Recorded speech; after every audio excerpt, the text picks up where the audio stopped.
filmnya ini kayak Dylan wannabe, si Malik kayak Dylan wannabe, tapi gagal gitu. Namanya juga wannabe gitu, tapi gagal gitu. The Talkies, ngomongin film bersama Bayu dan Edoy. Halo, ketemu lagi di The Talkies bersama Bayu, Edoy. Minggu ini kita akan ngebahas salah satu film yang premier di streaming di Disney Hotstar, Malik dan Elsa. Dialah gadis yang menjadi keberuntunganku. Aku bertemu dengannya di hari pertama kuliah.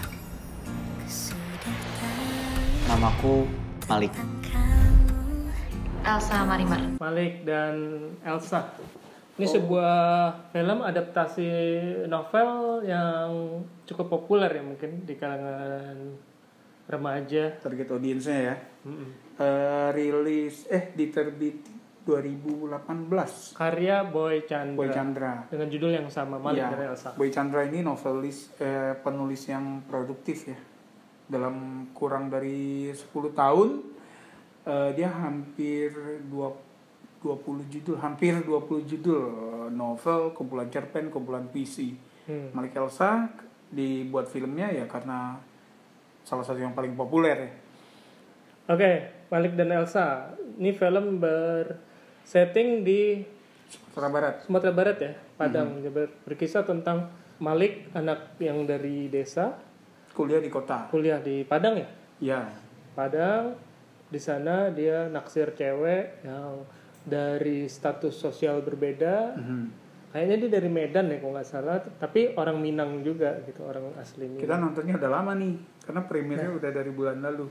Oke. Yang udah baca bukunya udah tahu ceritanya. Pokoknya ini perjalanan, jadi si Elsa kalah taruhan sehingga dia wajib mentraktir Malik selama 7 hari berturut-turut, dan proses itulah dimana mereka akhirnya terjadi chemistry ceritanya gitu. Oke. Menurut lo gimana? Buat gue ini dari scene awal gue udah nggak kena nih. Ya. Sama bagi gue scene perkenalan mereka itu nggak masuk akal ya, maksudnya memposisikan si Elsa ini bodoh banget gitu karena mau dikibulin sama Malik. Nggak boleh ketawa sebetulnya. Oke. Bodoh banget karena dikibulin sama. Ya, dengan maksudnya pertanyaan yang naif yang itu soal menjajah. Oke, gini. Gue suka diksi lo nih, dikibulin, karena sebetulnya enggak, maksudnya dikibulin as opposed to digombalin gitu ya. Karena gue ngeliat gini, pertama si Malik ini seolah-olah jadi versi lainnya Dylan gitu, cuma beda lokasi, terus settingnya juga di kampus gitu kan ya. Orang yang suka ngegombal, tapi kalau sampai ada kesan dari lo bahwa itu dikebulin, ya berarti kan sebetulnya ngegombalnya nggak kena ya, gitu ya. Maksudnya film ini dalam menggambarkan itu, dan gue setuju, Bay. Maksud gue, apaan sih gitu loh, lo di umur yang udah kuliah masih aja kayak gini gitu ya.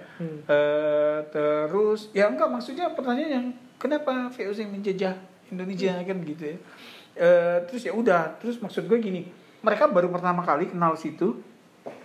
Lo bayangin aja, ini bukan oke lah, mungkin film ini punya logik sendiri, tapi even in its own logic tuh nggak kena. Maksudnya yang lo baru kenal ditebakin kayak gitu, oke, lo kalah, berarti lo sekarang traktir gue 7 hari. Oke, ya gila gitu ya. Satu.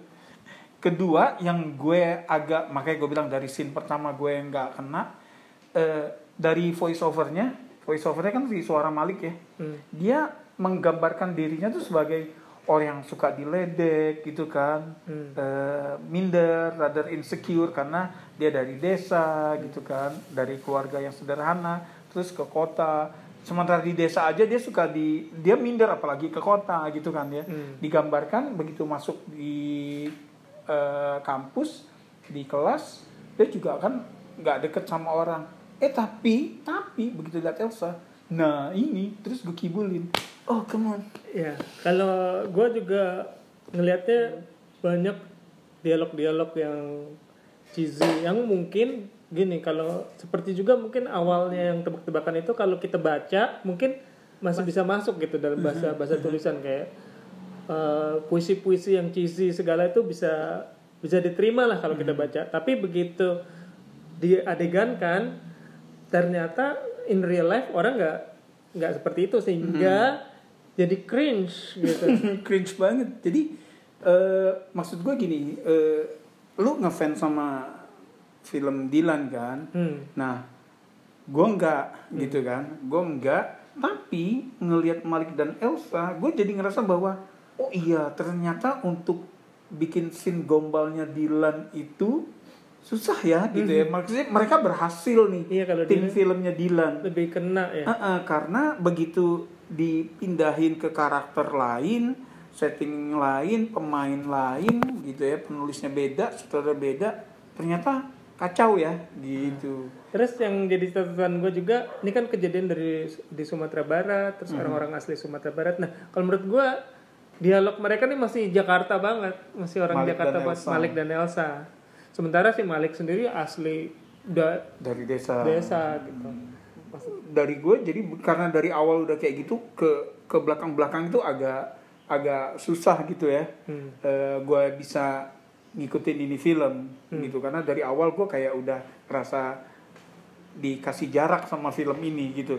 Nah terus sama ya, maksud gue yang kayak scene yang seniornya, yuk kita ke kafe ini, siapa tahu ketemu mahasiswa baru, kita kerjain, dialognya kayak gitu. Menurut gue sebetulnya kayak mungkin ya, gue emang nggak baca bukunya ya, cuman gue menebak nih pada saat diterjemahkan jadi nggak pas untuk bahasa screen, terutama untuk kita yang usia segini mungkin ya. Yang bukan target audiensnya ya. Ya, tapi gue ngelihat Mariposa yang kita bukan target audiensnya, yang gue baca tuh cringe abis ceritanya, tapi di filmnya berhasil diterjemahkan dengan baik sekali kalau menurut gue. Jadi sebetulnya mestinya agak ada liberty. Emang beda banget antara Mariposa yang tertulis dan yang di layar screen. lebar. Nah, beda. Tapi emang ada liberty dari That's writer. the point of adaptation kan, gitu ya. Jadi mengadaptasi karena platformnya beda, gitu kan.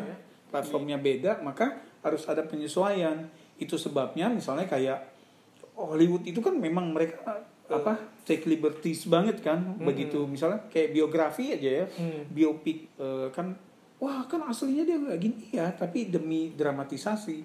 Contohnya kayak Bohemian Rhapsody. Freddie baru didiagnosis HIV kan setahun setelah Live Aid, setahun atau 2 tahun setelah Live Aid. Tapi di film kan sesaat sebelum kan. Dan untuk for the sake of drama, dan itu berhasil kan. Gitu loh. Yang kayak gitu-gitu gitu loh. Ya gue jadi inget Susi Susanti juga, gimana kalau filmnya diakhiri dengan dia juara Olimpiade, gue rasa lebih ngegong.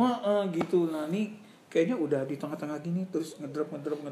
Padahal kisah cintanya lumayan manis ya, yang Susi sama Alan di situ di film ini. Oke, ada yang ngaco nih kita. Oke. Mau ditambahin lagi dari film ini? Buat gue gitu sih. Jadi maksudnya gini, sisi positifnya apa? Sisi positifnya kalau menurut gue, kita dapet setting yang beda.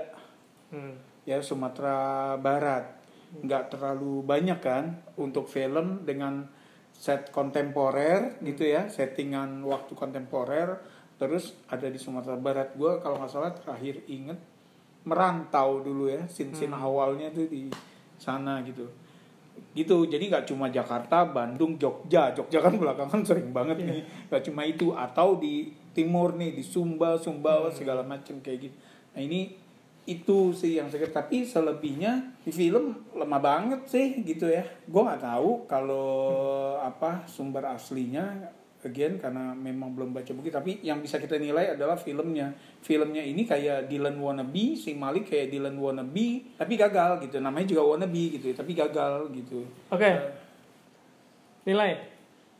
Nilai buat gue Malik dan Elsa masuk ke one of the worst movies this year gitu ya.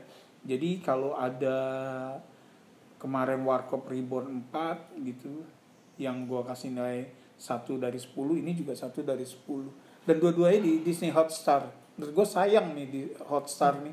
Gue sebetulnya dari Warkop yang gue nggak suka juga, dan Alika dan Elsa yang gue nggak suka juga. Yang gue suka cuman pemeran ceweknya. Salsabila Adriana ya. Iya. Dua-duanya dari situ. Gue kasih nilai 3. Gue nggak enjoy. Mudah-mudahan kalian yang nonton bisa lebih enjoy dari kita. Iya. Coba kalau yang udah nonton boleh komennya, subscribe. Yang belum subscribe. Iya. Kalau yang udah, tolong kasih tahu teman, saudara, keluarga, kerabat, segala macam untuk subscribe. Makasih, sampai ketemu di episode berikutnya. Jangan kapok ya. Salam.